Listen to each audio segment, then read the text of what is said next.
안녕하세요. 저는 지방에서 가족들과 함께 매일매일 감사하고 행복한 삶을 살고 있는 40대 여성입니다. 이곳의 이야기들을 보면 정말 많이 놀라곤 합니다. 이곳에서 읽은 이야기들을 가족들에게 전달하면 가족들은 옆에서 웃겨칩니다. 하지만 그들은 내 이야기를 볼 때는 내 삶이 훨씬 흥미로워 보인다고 말하는 법이죠. 그래서 놀라운 이야기일지라도 제 사연을 남겨보내라고 권유하던데 어쩌다 보니 이제야 제 이야기를 전하게 되었습니다. 아마도 여러분은 궁금해하실 것이고요. 하지만 처음부터 모든 것을 밝히면 반전이 없을 것 같아서 이야기를 흐름에 맞춰 차근차근 설명하면서 제 사연을 전해보겠습니다. 저는 어린 시절을 고아원에서 보내야 했습니다. 그리고 제가 지내던 고아원은 유독 못된 원장과 선생들이 있는 곳이었기 때문에 어릴 때부터 심하게 힘들었습니다.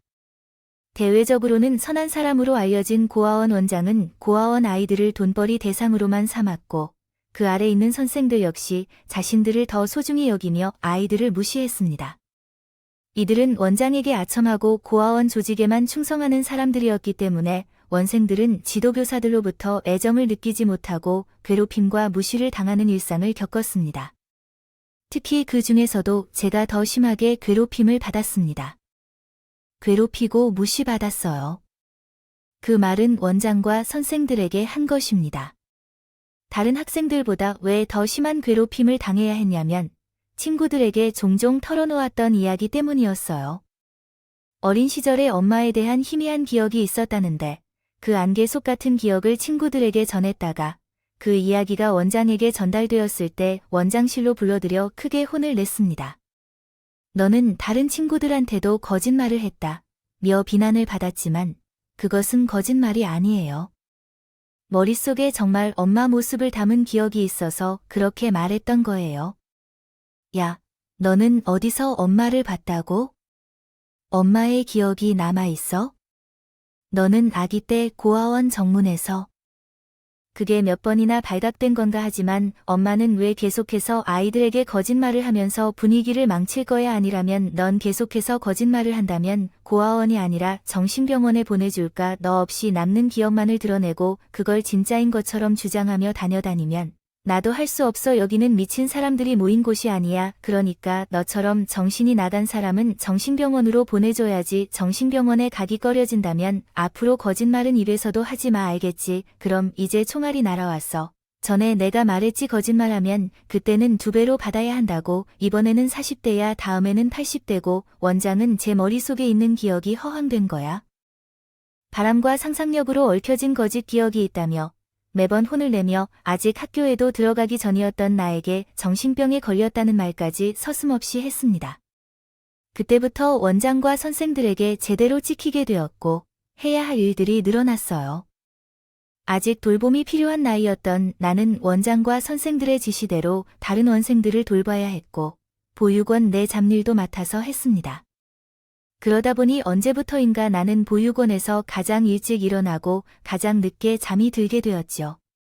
선영님, 너 지금 낮잠할 시간이야. 내가 시킨 일은 다 끝났어. 그건 조금 이따가 하겠어요. 어제 화장실이랑 복도 청소가 늦게 끝났거든요 아침에. 식당 청소하느라 일찍 일어났고 그래서 청소를 빨리 끝내지 못한 것은 당신 탓이지. 그게 다른 사람 탓이 아니야. 너는 그거 말고도 할 일이 많아.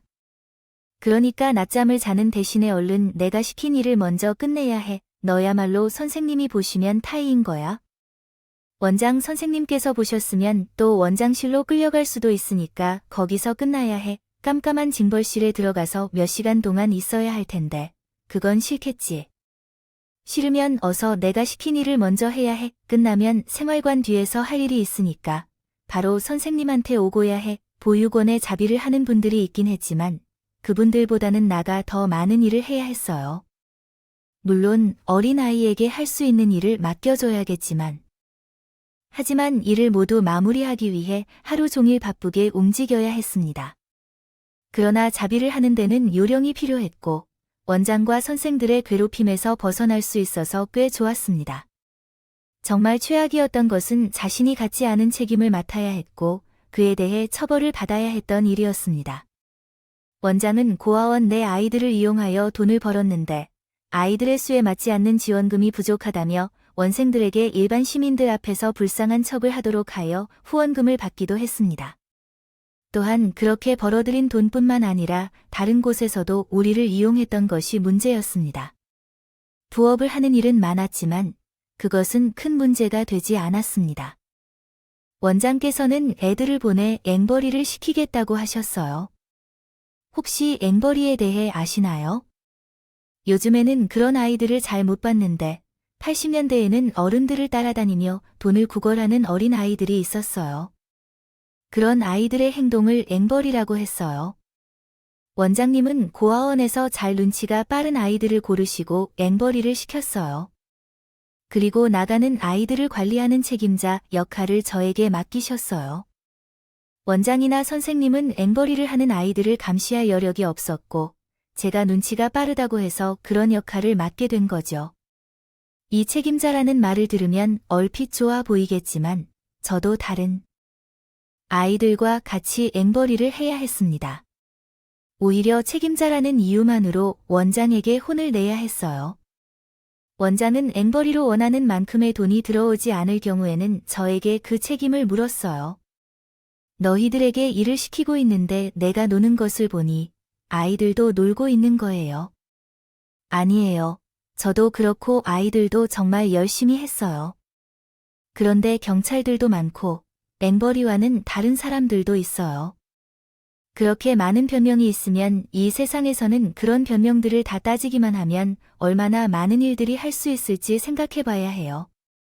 내가 보기에는 내가 모범을 보이지 못하는 것 같아요. 그러니까 밑에 있는 자들도 열심히 일해야 할 것 같아. 몇 잔 마실래? 몇 잔이 맞아?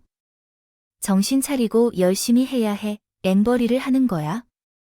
뭐, 나이가 들어가면서 하지 않아도 됐지만 그렇다고 고아원에서 생활이 나아지는 건 없었어. 앵벌이를 하는 대신 다른 노동을 해야 하는 건 마찬가지였고 나이가 들수록 더 높은 강도의 노동과 더 심한 수위의 체벌이 이어졌어. 사실 말이 체벌인데 단순 폭행과 다름이 없었어. 특히 저는 어린 시절부터 고아원 원장과 선생님들에게 학대를 당했기 때문에 괴롭힘을 당하는 정도가 심해졌고 더 심해졌어. 그러다가는 저도 더는 참을 수가 없게 되더라고. 없다고 판단이 들었어요. 또 고아원을 나와서 세상으로 나가니 이곳에는 도움을 요청할 수 있는 곳과 법이 있다는 것을 깨달았습니다. 고아원 원장과 선생들을 신고했어요. 중학교 시절 수업을 마치고 하교하는 길에 파출소에 들렀고 그 자리에 앉아 긴 시간 동안 경찰 아저씨들께 내가 당해온 일들을 설명했습니다. 내 이야기를 들은 경찰 아저씨는 이를 확인해 보겠다며 고아원으로 함께 가자고 했어요. 그때까지만 해도 모든 게 잘 해결될 것이라 믿었어요. 몸구석에는 폭행의 흔적도 있었고 가방 안에는 원장과 선생들이 시킨 목록들이 노트에 빼곡히 적혀 있었기 때문이죠. 그러나 고아원에 도착하여 원장을 상대하는 경찰 아저씨를 보자마자 제가 헛된 희망을 품었다는 걸 깨달았습니다.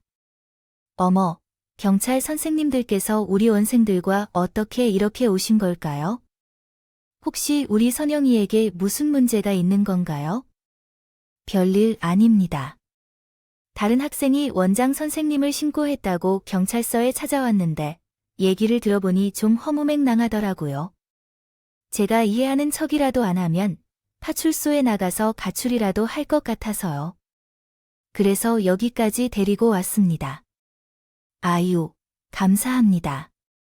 그런데 왜 우리 선영이가 그런 거짓말을 했을까요? 우리 선영이가 중학생이 된 후 벌써 사춘기가 왔나 봐요. 저희 학교에는 요즘 중학생이 많아져서 중학교 수준에 도달하면 다 큰 것으로 간주하고 너무 관심을 많이 주지 못해요. 그래서 서운한 마음에 그런 행동을 한 건지도 몰라요. 죄송합니다. 아유, 아닙니다. 여기까지 차를 태워서 데리고 오는 것이 얼마큼 어려운 일인지 알아요. 비하께서 이 지역에서 아이들에게 좋은 일을 하시는데 우리가 한 무엇이 그다지 큰 것이 아니에요. 학생들은 질풍노도의 사춘기 시기이기 때문에 마음이 복잡하고 불안할 수 있고 이해하는 게 중요해요.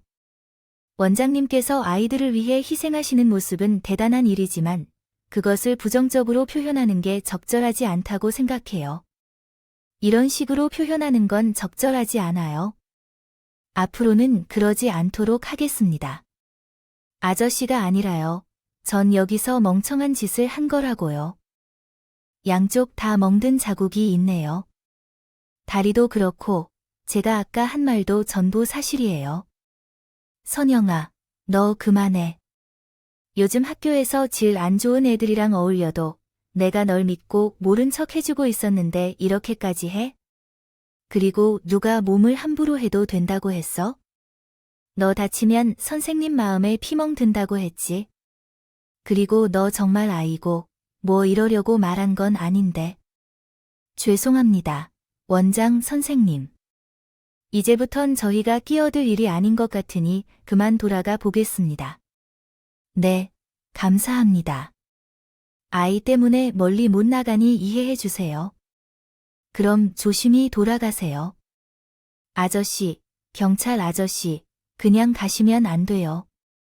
가지 말고 나를 데려가 주세요.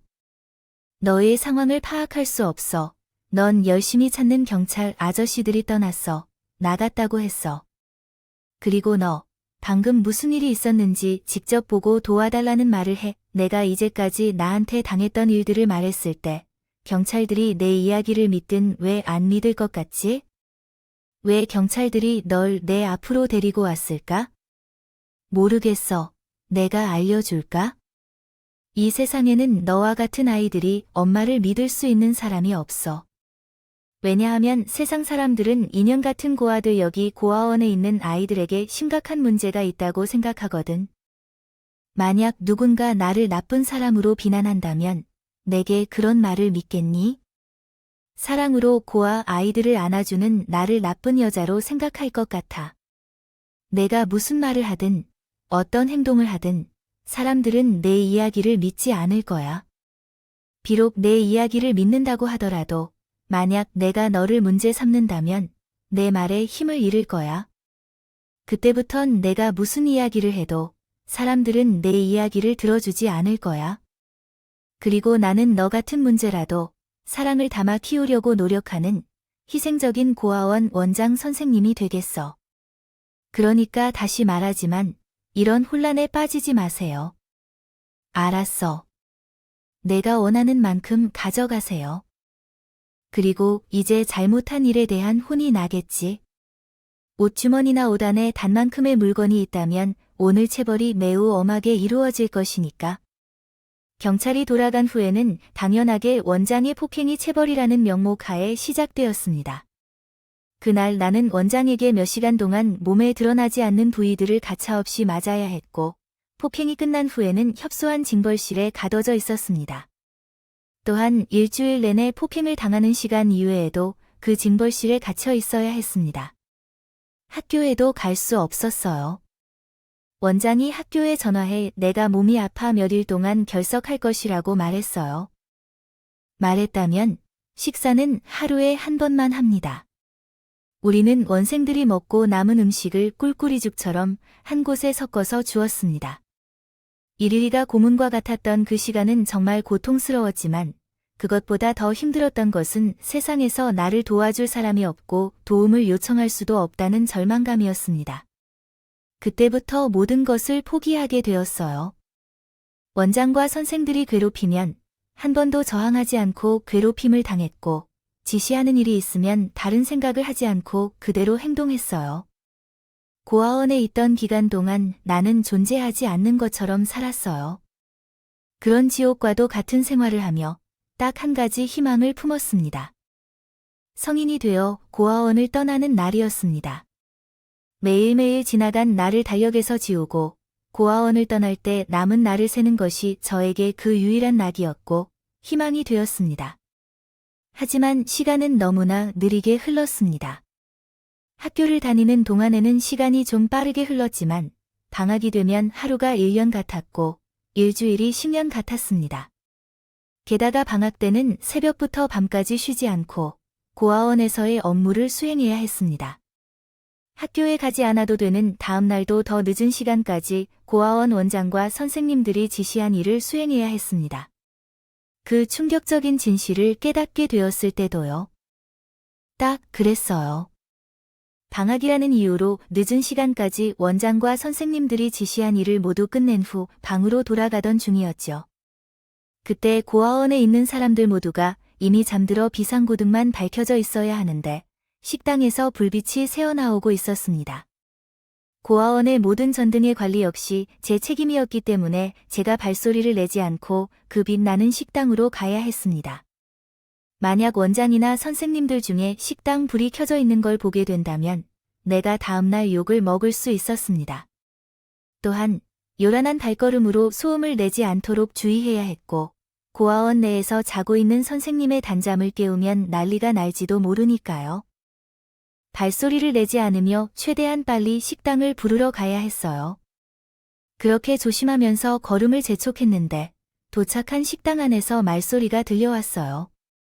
목소리를 듣자마자 고아원 원장과 선생님이 술을 마시며 대화를 나누고 있었어요. 괜히 원장의 시선을 피하기 위해 방으로 돌아가려고 했지만 그때 원장이 나에 대해 이야기를 꺼내셨어요.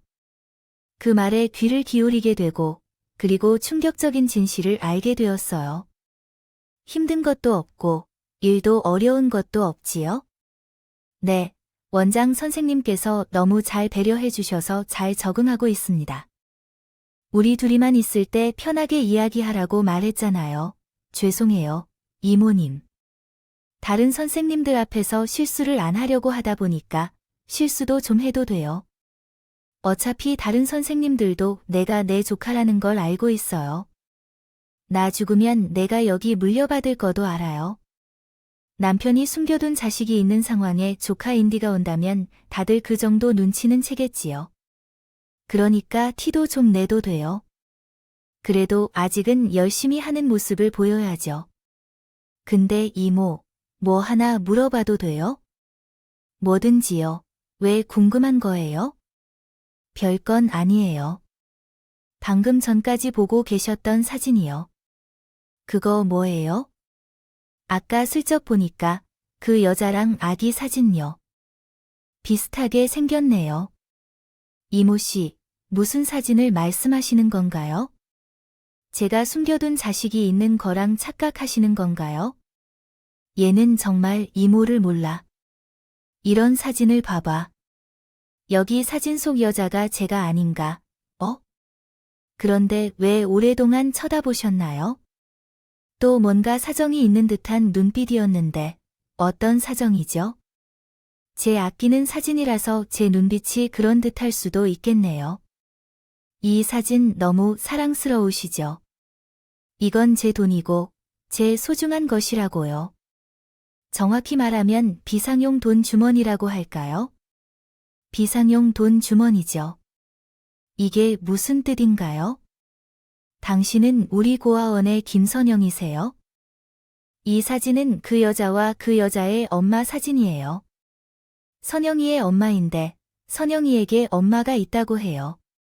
기록에는 그런 내용이 없지만 그 아이는 갓난아기 때 이름이나 생년월일 없이 고아원 현관 앞에서 발견되었다고 적혀져 있어요. 기록은 그렇게 작성되었지만 내가 그렇게 적은 건 아니에요. 하지만 아니에요.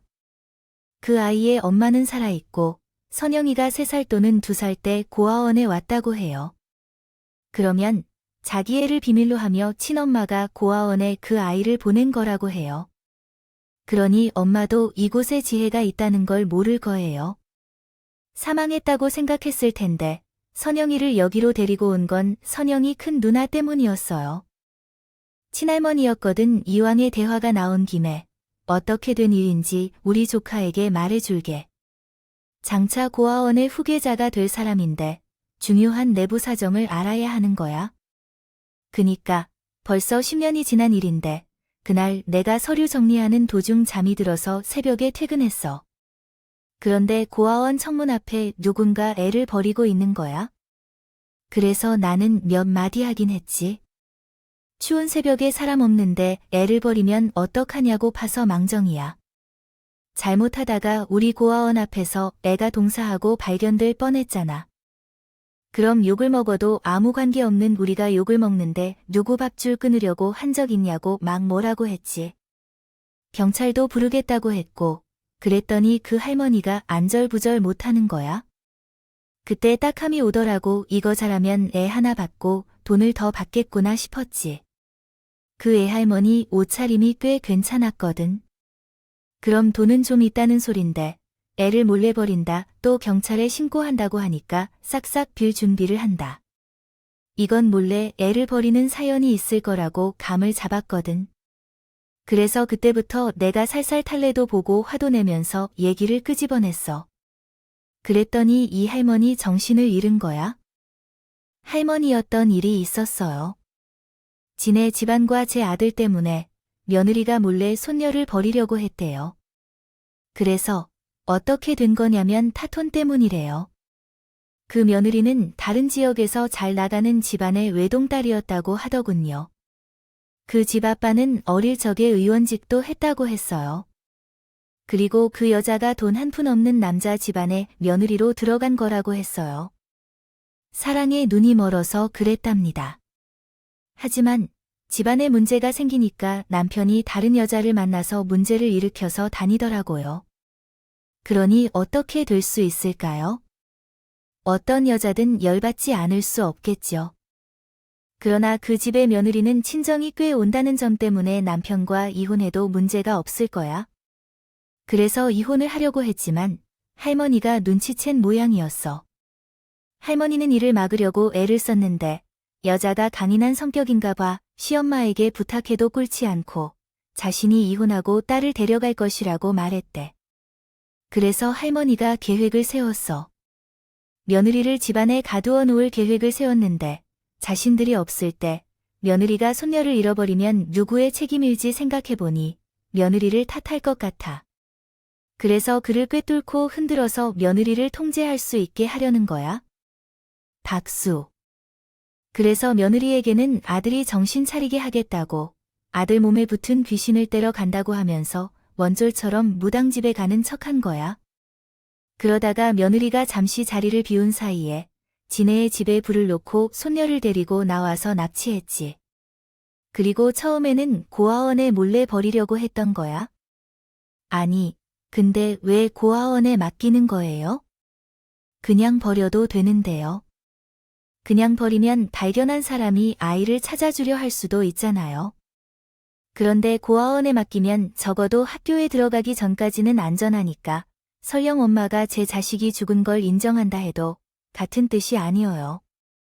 찾아보려고 돌아다녀도 학교를 다니기 전까지는 마주칠 일이 없었어요. 그래서 우리 고아원에 왔어요. 그 사실을 알게 된 후에도 알면서도 눈 감고 입 다물어 주기로 했거든요. 대신 할머니께 돈을 받았어요. 하지만 이게 문제가 되는 거 맞아요? 나중에 문제가 생기면 정말 큰 일이 될 거예요. 또 그 사진은 왜 돈 덩어리를 위한 비상용 톤줄이 된 건지 이해가 안 가요.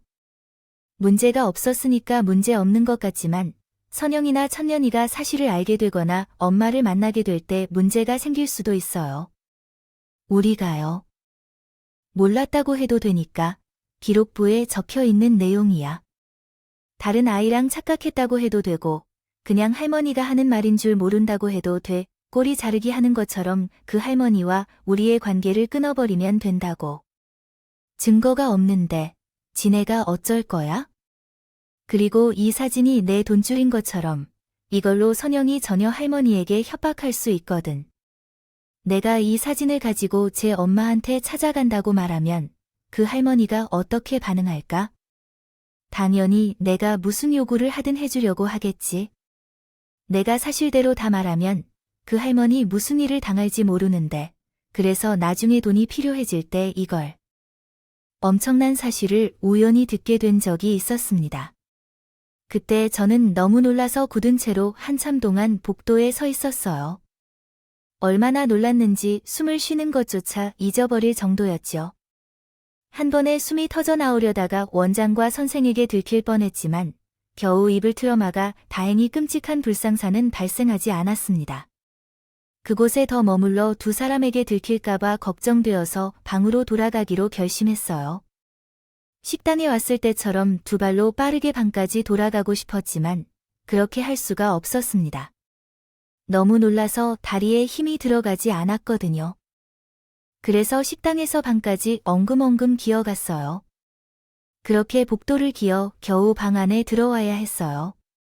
놀랐던 제 마음을 진정시킬 수 있었습니다. 정말 충격적이었어요. 제게 엄마가 있다는 것도 나를 고아원에 보낸 사람이 친할머니라는 것도 말이에요. 놀랐던 마음은 진정이 됐지만 마음이 너무 복잡해서 어떻게 해야 할지 몰랐습니다. 내게도 가족이 있고 엄마가 있는 것이 기쁜 일인데 그 가족 중 한 명에게 버려졌다는 것이 화나고 슬펐어요. 또 이제 와서 엄마를 찾아간다고 과연 엄마가 날 반길까 싶었어요. 마음속과 머릿속엔 수십 수백 가지의 감정과 생각이 뒤섞여 혼란했었습니다. 그러던 중 뚜렷하게 떠올랐던 한 가지 생각은 고아원을 떠나야 한다는 것이었습니다. 고아원을 떠나야겠다는 생각이 들자 바로 엄마를 찾아가야겠다는 결심도 하게 되었습니다. 엄마가 나를 반기든 말든 먼저 만나야 한다고 생각했죠. 하지만 엄마를 찾아가는 방법이 문제였습니다. 원장에게 물어봐도 대답을 얻을 수 없었고 경찰에 도움을 요청해도 믿어줄 사람이 없을 것 같았어요. 학교 선생님에게 도움을 요청할 수도 있었지만 경찰에 도움을 요청하는 것과 별 다를 것이 없을 것 같았습니다. 그리고 가장 큰 문제는 나조차 엄마가 누구인지조차 모른다는 것이었죠. 어떻게 생겼는지, 어디에 있는지 모른다는 것이었어요. 우리 엄마가 누구인지, 어디에 있는지 알아내기 위해서는 원장이 가지고 있는 그 사진이 필요했어요. 그래서 그때부터 원장이 가지고 있는 사진을 훔쳐 고아원을 도망치는 계획을 세우게 되었습니다. 원장으로부터 사진을 훔치는 것은 어렵지 않은 일이었어요. 경찰에 붙잡혀 고아원으로 돌아온 이후 무기력해진 제 모습에 방심하고 있는 원장이기 때문에 그를 괴롭히는 데 말곤 특별히 관심이 없었습니다. 그래서 원장의 감시 없이 원장의 방을 청소하면서 사진을 찾아볼 수 있었어요. 사진 또한 원장의 책상 서랍에서 어렵지 않게 찾을 수 있었고요. 사진을 확보한 후 준비한 가방을 메고 고아원을 떠났습니다. 고아원 원장과 선생들이 제가 도망친 것을 눈치채면 분명히 경찰의 도움을 요청할 것이기 때문에 사람들을 피해 최대한 멀리 달아나야 했습니다. 이후 그 지역을 벗어나기 어려워져서 경찰이 고아원에 연락하기 전에 최대한 멀리 도망가야 했습니다. 제가 어디로 향하는지 방향을 드러내지 않기 위해 대중교통이나 택시를 이용하지 않고 뛰어서 도망쳤습니다. 오랜 시간을 걷고 뛰어서 멀리 도망쳤고 이 정도까지 멀리 갔다면 택시를 이용해 다른 지역으로 가도 되겠다 싶어 택시를 이용했습니다. 넘어온 것이고 그리고 도착한 도시에서 숨을 돌릴 때였습니다. 가방에 든 빵과 우유를 먹고 있었는데 경찰이 다가왔어요. 안 그랬어도 경찰서에 가서 도움을 요청하려고 했었어요. 고아원에서 멀리 떨어진 곳이라서 원장의 영향력이 미치지 않을 것으로 생각하고 경찰에게 도움을 요청할 수 있을 것이라고 생각했었어요. 그러더니 도와달라고 말하려고 하기도 전에 경찰 두 사람에게 붙잡혀버렸어요. 야, 저 아니에요. 맞아, 외모도 그런데 나이도 그렇고. 야, 너 김선영이지? 너 고아원에서 함께 있었던? 도망쳤다며 아니에요. 저는 집으로 돌아가고 있었던 중이었어요. 아니긴 무슨, 야 보자마자 한눈에 알아보겠다고. 야, 먹여주고 입혀주고 재워주는 곳을 왜 나와 너를 고아주기 위해 가야 한다고 이야기해? 하지만 요즘 사람들은 작은 것에도 고마울 줄 모르는군요. 너, 아저씨들을 힘들게 하지 말고 얼른 경찰차에 탄원해. 고아원 원장님께서 너를 얼마나 걱정하시는지 아나? 너를 찾겠다고 인근 경찰서에 전화한 거 어느 정도 들리셨어? 저 경찰 아저씨, 그 고아원 원장 진짜 못된 사람이에요. 저는 그곳에 있었을 때부터 지금까지 원장과 선생님들에게 학대를 당했어요. 정말 맞아요. 여기 상처들 보이시죠? 여기 말고도 몸 구석구석에 많은 상처가 있어. 이 상처들은 모두 원장이 때려서 생긴 거야. 정말이야. 저는 엄마한테 가야 돼요. 초코아 아니에요. 전 엄마가 있어요. 제가 말한 대로 엄마한테 데려다 주세요. 제 가방 안에 우리 엄마 사진도 있어요. 벌써 팔랑까지 경찰 앞에서 거짓말을 하고 있네. 야, 너 고아원에서 나하고 자랐다며. 우리는 너희들에 대해 모두 알아. 근데 뭐, 엄마를 찾아달라고 부탁 조용히 하고 얼른 나가. 원장은 제가 멀리 도망칠 거라고 예상했는지 멀리 떨어진 경찰서까지 연락한 것 같았어요. 이번에도 경찰은 고아를 같이 될 거예요. 고아원에서 도망쳤다는 이유로 제 말을 믿어주지 않았어요. 결국 두 사람에게 붙잡혀 경찰차에 타기 직전까지 몰렸고 메고 있던 가방도 빼앗겼습니다. 그러나 이대로 순순히 경찰차에 올라탈 수 없었어요. 고아원으로 다시 돌아갈 수 없기 때문이었죠. 그래서 죽을 힘을 다해 저항하고 있었는데 제 가방을 가져갔던 경찰이 크게 놀라며 저에게 되물었습니다. 야, 너 가방 속에 내 엄마 사진이 있다고 했지? 그럼 이게 내가 말한 네 엄마 사진이야네. 그 사진 속 여성이 우리 엄마예요. 그리고 거기에 나와 있는 애가 저예요. 제 친할머니라는 사람이 엄마 몰래 저를 고아원에 넘겼다고 하더라고요. 엄마, 제가 화재로 인해 죽은 줄 알았어요. 진짜 너희 엄마세요?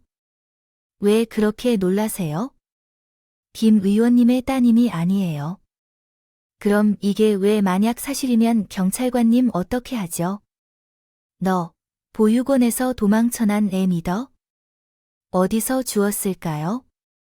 김 의원님의 집에 불이 났다는 소식이죠. 그때 발견된 시신이 없다고 하던데 이분이 아이를 찾아다녔다고 하네요. 혹시 확인이라도 하죠. 나중에 문제 생겼을 때 우리만 곤란하니까요.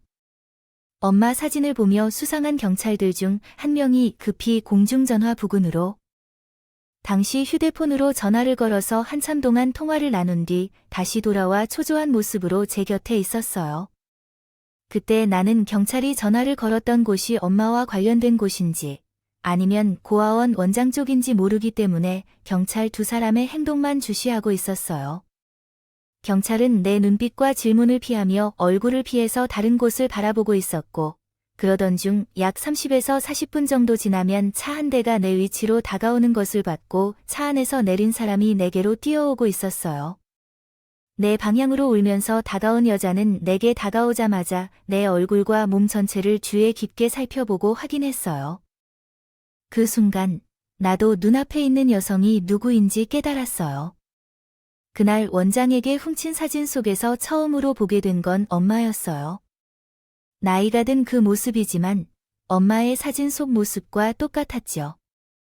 그래서 내 엄마가 맞다고 물어보는 것조차 필요하지 않았어요. 엄마도 나를 자신의 딸이라고 확신해서 제 얼굴을 감싸고 쓰다듬다가 이내 껴안고 울었어요. 우리 두 모녀는 말 한마디 하지 않고 서로를 알아보았고 아무 말도 하지 않은 채로 한동안 서로를 안고 눈물을 흘렸죠. 시간이 지나며 감정이 진정된 엄마는 당황하는 경찰들에게 감사한다는 말을 했습니다. 그러자 경찰들은 방금 있었던 일로 자신들에게 피해가 갈까 걱정이 됐는지 저와 함께 있을 때와는 다른 태도를 보였습니다. 진심으로 감사합니다. 그런데 제 딸은 어떻게 되나요? 아니, 저희도 자세한 사항을 잘 알아봐야 하는데 저희가 따님께 실수를 조금 한 것 같습니다. 아니, 신고를 받고 규정대로 처리해야 했기 때문에 그렇게 했습니다. 죄송합니다. 혹시 저희가 도울 일이 있으면 최선을 다해 도와드리겠습니다. 연락 주세요. 그리고 지금은 이 일을 따로 기록하거나 보고하지 않겠습니다. 그럼 이만 엄마는 가득 찬 표정으로 영문을 이해하지 못한다고 하면서 왜 경찰들이 그런 태도를 취했고 제게 어떤 일이 있었는지 알려줘 달라고 했습니다. 짧게 설명해 주었다. 엄마는 이야기를 듣고 처음으로 그 사실을 알았을 때처럼 경악을 금치 못했다. 그럼에도 불구하고 엄마는 저를 먼저 걱정해 주었다. 할머니 때문에 저를 집으로 데려갈 수 없겠다며 외할아버지가 계시는 친정으로 데리고 가셨다. 그곳에서는 저에게 있었던 지난 일들을 자세히 들어주셨다. 모든 사실을 알게 된 엄마는 분노하셨고 가슴이 아파하셨다. 인간들이 어떻게 그런 짓을 할 수 있는지, 짐승도 어미와 새끼를 떼어 놓는 것을 보면 가슴이 아리는데 어떻게 할머니라는 사람이 그렇게 했을까? 희원아, 엄마가 내 인생을 찾아줄 것이다. 엄마가 괴롭혔던 사람과 함께 떨어뜨리게 한 모든 사람들을 혼내주고 죄값 받게 해줄 거야. 그리고 엄마에게 미안해. 애초에 엄마가 너에게 눈을 떼지 않았더라면 이런 일은 없었을 텐데. 괜찮아요, 엄마. 난 지금이라도 엄마를 찾아서 얼마나 기뻐할지 몰라요. 근데 제 이름은 희원이에요. 선영이가 아니라 그저간 이름은 희원이야. 김선영이 아니라 네 외할아버지가 지어준 이름인 김희원이란다. 아휴, 어떻게 이름까지 지어서 인생을 망가뜨린 거야? 이런 것들은 정말 내 손으로 죽여버리고 싶다. 시원이가 말했습니다. 너만 아니었으면 지금 당장 달려가서 그년들의 모가지를 비틀어버리고 싶다고 화를 내라는 엄마한테 포기한 할머니와 원장을 죽이고 싶다고 했습니다.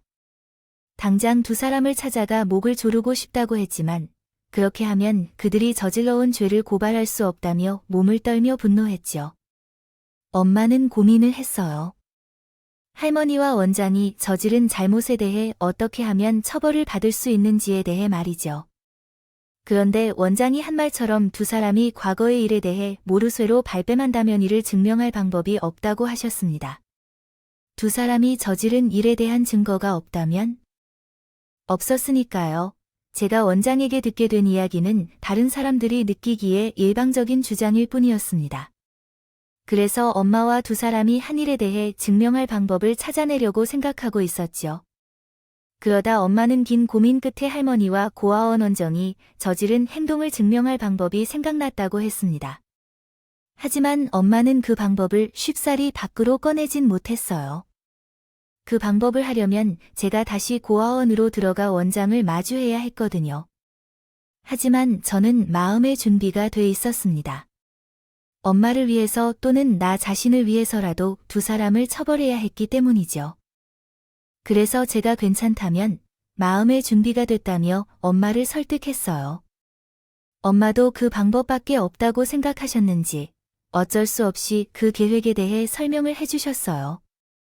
이후 엄마와 저는 두 사람이 과거에서부터 그 당시까지 저희 모녀에게 저술했던 일들을 밝히기 위한 계획을 실행으로 옮겼습니다. 제 발로 다시 고아원에 들어서자 고아원 안에서는 난리가 났어요. 선생님들은 고아원으로 돌아온 저에게 소리치고 손가락질하며 제 몸을 때리기까지 했어요. 그런데 오히려 원장은 차분한 모습이었어요. 마치 이렇게 될 줄 알았다면서 말이에요. 원장은 자신의 눈치를 보며 난리를 치고 있는 선생님들을 진정시킨 뒤 쟤를 원장실로 데리고 갔습니다. 그리고 원장실에 들어서자마자 저에게 그 사진을 내놓으라고 했어요. 너는 사진은 왜 가지고 갔니? 그게 무슨 사진인 줄 아나? 하고 얼른 내가 가져간 그 사진부터 내놔. 설마 그 사진을 잃어버린 건 아니겠지? 하고 물으니 사진은 잘 가지고 있어요. 근데 지금 당장 주진 못하겠어요. 그 사진이 어떤 사진인지 알았으니까요. 제가 다 엿들었다고 했어요. 저에게 엄마가 있다는 것도 할머니가 저를 이곳에 버리고 갔다는 것도 말입니다. 그리고 원장 선생님께서 모든 사실을 알고도 묵인하고 그 대가로 돈을 받았다는 것까지 모두 알았어요. 뭐 너는 어떻게 아는 거야? 하니 쥐새끼 소리가 난다고 했는데 그 쥐새끼가 너였구나. 옛말이 틀린 게 하나 없네 라고 했어요. 새가 말을 듣고 쥐가 반말을 듣는다고 했는데 그러다가 그 사진을 챙겨 도망쳐 나갔던 게 이유였어요. 그런데 일은 생각대로 잘 풀리지 않아서 다시 여기로 돌아온 모양이에요. 왜 그 사진만 가지고 온 엄마를 못 찾는 거야? 며칠 찾아보니까 느꼈어요. 모래시장에서 판을 찾기가 모든 걸 인정하고 사죄하는 거야. 할머니와 경찰서에 가서 자수하면 개인적으로는 원망하지 않을 거예요. 그럼 뭐, 이건 어디서 헛소리야? 야, 너 여기 왜 다시 돌아왔어? 엄마를 찾으러 나갔다가 못 찾겠어서 돌아온 거 아니야? 밖에서 있으면 굶어 죽을 것 같아서 채워주고 먹여주는 곳으로 돌아온 거 아닌가 싶은데. 하지만 어디서 이런 헛소리를 짓거리는 것인가요? 그리고 내가 진실을 아는 내 해야 할 일이 뭔가 달라질 것 같아요. 그 사진을 보고 대화를 할 걸로 결정했는데 뭘 어떻게 할 건가요? 너희 엄마를 찾기 전에 키스를 할 걸 세상이 물이 좋아졌다고 하지만 한 장의 사진으로 사람을 찾는 일이 그렇게 쉬운 일인 줄 아니에요. 그리고 너희 엄마가 아직도 너를 찾고 있을 걸로 생각해요. 설령 너희 엄마를 찾았다고 해도 그렇게 되면 내가 피해를 입을 것 같아요. 난 몰랐다고 해주면 돼요. 내 할머니가 갑자기 마음을 바꿔서 날 납치하려고 하더라도 난 몰랐다고 해주고 내 할머니가 너를 남기고 갔다고 해도 상관없어요. 혹시 고아원에서 자라고 해도 그것에 대해 말할 수 있어요.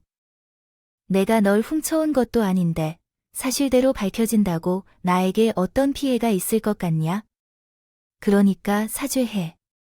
차순으로 헛소리하지 말고 얼른 사진을 내놔. 필요하면 그 사진을 복사해 줄 테니까 얼른 내놓으라고. 그 사진이 얼마인 줄 아냐? 그 사진으로 인연을 끄는 할머니에게 돈을 받아야 한다고. 그러니까 할머니와 계획해서 나를 여기에 놓는 것이 맞죠? 당신은 내 친할머니로부터 받은 돈 때문에 나에게 엄마가 있다는 것을 알면서도 모른 척했던 거죠. 맞다고 몇 번을 더 말해줘야 되겠어. 네 할머니가 내 고원 앞에 널 놓았다고. 몰래 버리던 것을 발견했고 무슨 사정인지 들었다.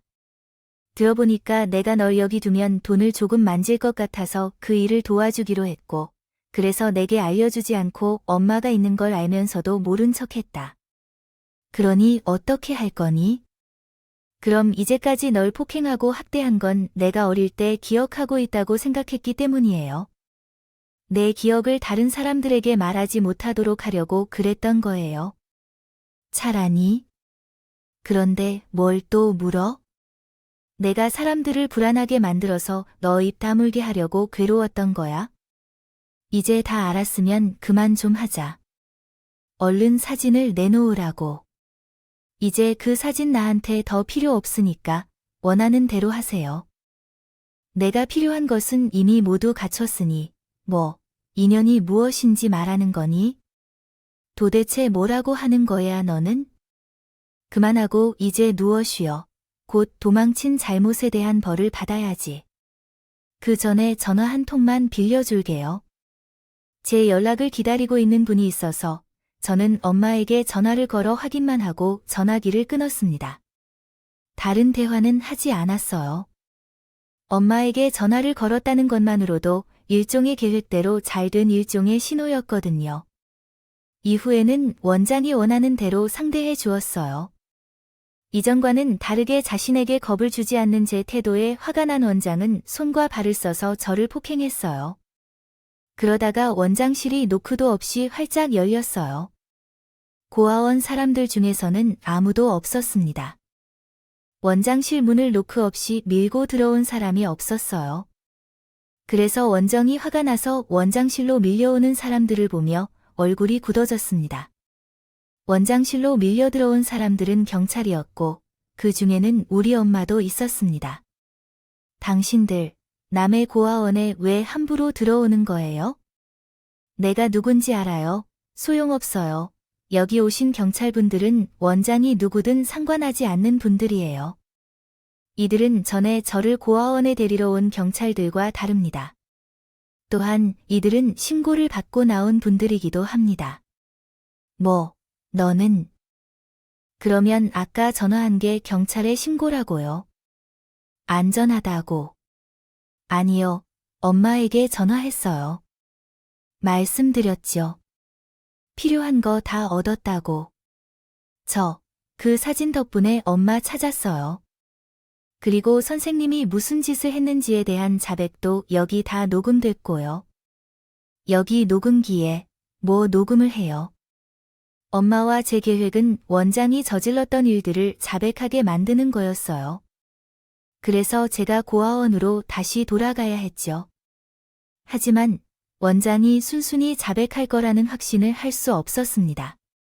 자백을 확보하기 위해서는 얼마나 걸릴지도 모르는 일이었죠. 그런 이유로 엄마는 쉽사리 마을 앗합니다. 꺼내지 못했던 것이었습니다. 원장의 자백을 받을 때 꽤 시간이 걸릴 수도 있겠다고 생각했습니다. 그러나 고아원에 들어간 날, 즉시 원장의 자백을 받을 수 있었고, 그 정보를 확보했다는 확인을 엄마에게 보냈었죠. 엄마는 지역 내 영향력이 큰 외할아버지께 부탁했고, 외할아버지는 엄마가 신고할 때 언제든 출동할 수 있게 도청 경찰을 움직이게 해주셨습니다. 여기까지 소형자 씨, 고아원의 아동폭행과 상습폭행으로 인해 복지법을 위반했으므로 체포합니다. 추가로 아동매매 또는 유괴 사건에 대해서도 추가 수사를 받게 될 것이며요. 영장 집행 서류를 보여주실래요? 건드리면 안 됩니다. 네, 경찰 선생님. 처음으로 그런 사람 아닙니다. 폭행인가요? 또는 복지법 위반과 아동 매매라는 말씀이세요? 뭔가 오해가 있는 모양인데요. 저 나라에서 받은 상을 주는 사람인데요. 경찰서 갈 사람이 아니라고 해요. 제가 우리 아이들을 얼마나 끔찍하게 생각하는데요. 너 같은 사람이 내 딸을 가져가 숨겨놓고 아이를 그렇게 괴롭혔다면서도 그런 말을 하면서 내가 너를 죽이려다 말았어 알아?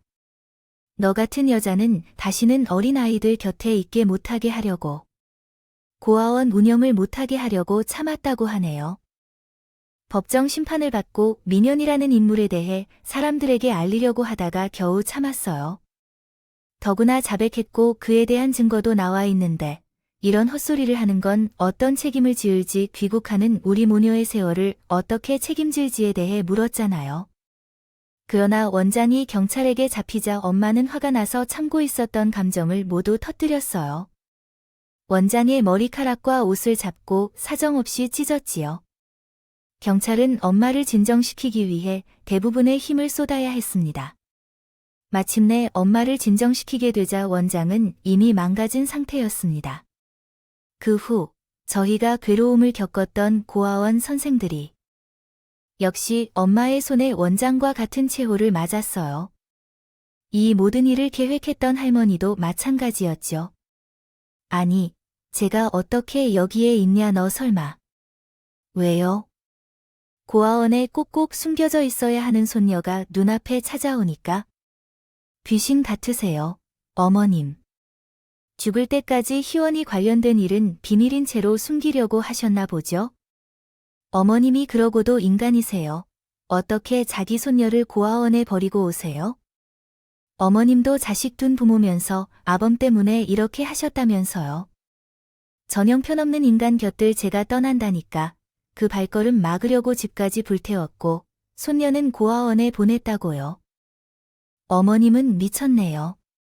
죽을 날이 얼마 남지 않은 사람이 저승으로 가서 어떤 일을 당할지 안 무섭다고요?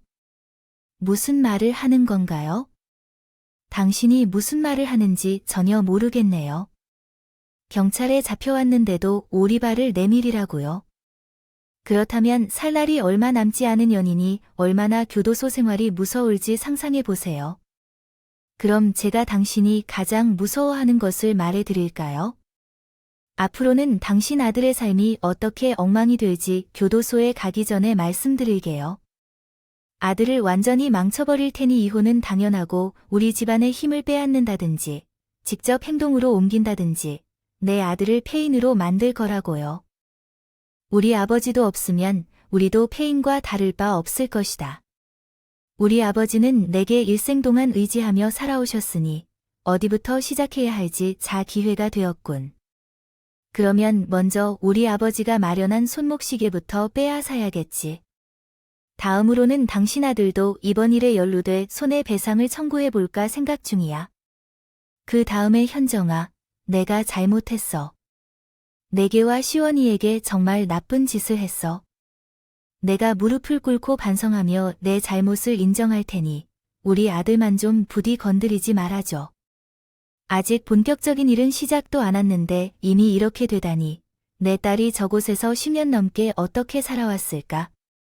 나는 못난 엄마일 뿐이지만 그 시간의 고통을 이해하고 있어. 내 딸 희원이가 혼자서 힘들게 살아온 것이 당신들 때문이라고 한다면 용서할 수 없습니다. 앞으로 당신 아들이 꿈을 꾸러질 때마다 저는 당신을 면회하러 와서 소식을 알려드리겠습니다. 당신이 범한 잘못으로 인해 평생 후회하게 만들겠습니다. 죽을 때까지 편히 눈을 감을 수 없도록 할 것이니 기대하십시오. 이 말에 겁을 먹은 할머니는 과거 원장과의 거래를 약속한 서류를 경찰에 제출하여 자신의 죄를 고발하려 노력했습니다. 마침내 할머니는 약취를 사용한 노릇과 아동매매로 처벌을 받게 되었습니다. 원장은 좀 더 많은 죄명이 있었어요. 저에게 10년 넘게 가해왔던 학대 행위 이외에 다른 원생들에게 저지른 악행들도 드러나면서 말이에요. 두 사람 모두 교도소에서 장기간 수감 생활을 하게 되었어요. 두 사람을 처벌한 엄마는 아빠와도 이혼했습니다. 할머니를 용서할 수 없었기 때문에 기존에도 아빠와 이혼할 생각이었지만 아빠가 할머니를 옹호하는 탓에 뒷걸음질치 않고 이혼하게 됐어요. 저는 고아원에서 돌아온 뒤 아빠를 만난 적이 없었고 큰 관심 없는 아빠를 보며 애틋한 감정을 느끼진 못했습니다. 또한 엄마에게 아빠가 얼마나 형편없는 사람인지 들었기 때문에 아빠가 제 인생에서 사라질 때에 별다른 감정을 느끼지 못했어요. 그 후 모든 것이 정리된 뒤에 정말 행복한 시간을 보낼 수 있었어요. 외할아버지 댁에서 엄마와 함께 지냈거든요. 처음으로 느껴보는 감정이 정말 많았습니다. 그 당시에 제 나이는 17살이었는데 그동안의 삶을 허투루 살았다고 생각할 정도로 수백 수천 가지의 새로운 감정을 느낄 수 있었지요. 가족들과 보내는 매일이 새로움의 연속이었어요. 또한 무조건적인 사랑을 받는 것이 얼마나 기분 좋은 일이며 삶을 살아가는 데 힘이 되는지 알 수 있었어요. 그 경험이 있기 전까지는 느껴보지 못한 것들이었어요. 감정이었기 때문에 그들이 더 소중하고 감사하게 생각되었습니다. 그래서 그 감정들을 잃고 싶지 않아서 가족들이 제게 주는 사랑에 보답하려고 정말 열심히 살았습니다. 지금도 항상 가족을 최우선으로 두고 지내고 있습니다. 안타깝게도 외할아버지께서는 오래전 세상을 떠나셔서 그 마음을 더는 사랑하고 감사한 표현할 수 없습니다. 하지만 엄마는 모시고 살면서 항상 감사한 그 마음을 매일 표현하고 계십니다. 이제는 저도 세월이 흘러 엄마가 되었는데요. 그때의 엄마 마음이 얼마나 아팠을지 생각하면 더 잘하려고 더 많은 시간을 함께 보내려고 노력하고 있습니다. 노력 중입니다. 이제 이야기를 마무리하며 제 마음을 하나 전하고 싶은데요. 엄마가 오랫동안 건강하게 제 곁에 계셨으면 좋겠어요. 그리고 함께 보내는 시간 동안 행복한 추억을 많이 쌓았으면 좋겠어요. 이 이야기를 듣고 계시는 엄마께 제 진심을 다해 사랑한다는 말씀 전하며 사연을 마무리하겠습니다. 그럼 사연을 읽어주신 분들께 먼저 감사의 인사를 드리고 엄마, 딸 시원이가 정말 많이 사랑해요. 항상 건강을 유지하고 우리 가족 곁에 계셔주세요. 오늘, 내일 그리고 앞으로도 계속해서 행복한 추억을 많이 만들어주세요. 사랑해요, 엄마. 음악을 즐기시는 거군요. 여러분이 선호하는 음악 장르가 있나요?